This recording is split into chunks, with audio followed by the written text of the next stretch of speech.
And welcome back. On Wednesday, the Supreme Court of the United States heard oral arguments in a case challenging a Mississippi law that bans most abortions after the 15th week of pregnancy. According to political observers, the court seems posed to accept this standard, but you never can tell from reading those tea leaves. Mark, in 1973, the court found a constitutional right for a woman to have the right to an abortion. Since then, the court has been embroiled in endless litigations seeking to limit and expand the original Roe v. Wade decision.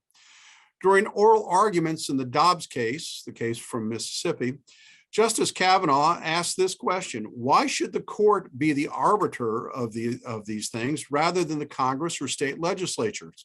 Is the court likely to overturn Roe?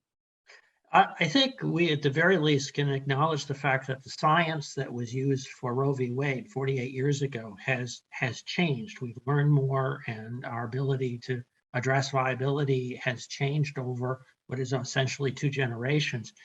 So at the very least, I would expect to see some changes, although it's worth, and we'll talk about it, but it really is, at the root, is a question of where should the decision in this issue be made? Should it be made by legislature, or should it be made by the courts?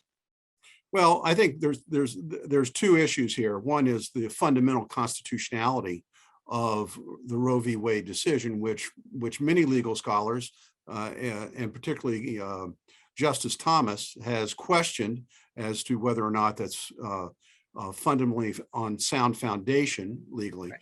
And then, of course, if the court does continue to allow the constitutionality of it, who is the right arbiter of it? So, Cary, in 1991, we're kind of unique here in Maryland. In 1991, Maryland codified Roe v. Wade, the Roe v. Wade ruling into state law. So if the Supreme Court does reject the constitutionality of Roe v. Wade and saying it's up to the states, how would it be affected here in Maryland? If I could, I'd just make the observation that Maryland went beyond Roe v. Wade with that 91 law. So if it was left to the state, not only would the minimums, the standard of Roe v. Wade, in fact, because of the definition of long-term viability, that went beyond where what the national standard had been. So, Cary, are you back? Are you back on? I am. It froze up. I apologize. That's all right. So the question I asked you was whether or not there would be any effect here in Maryland if the Supreme Court undercut the Roe v. Wade decision. No, there won't be. In 1991, we had the Freedom of Choice Act. The legislature put forward. It passed. It went to referendum a year later. It won overwhelmingly. The only question I have, and I talked to you about this, Casey, is how federal funding, maybe the Medicare funding aspects, may come into play. But time will tell.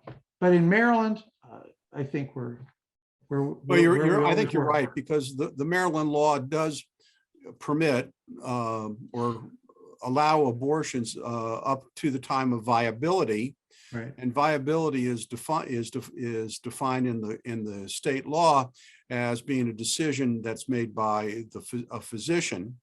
So it's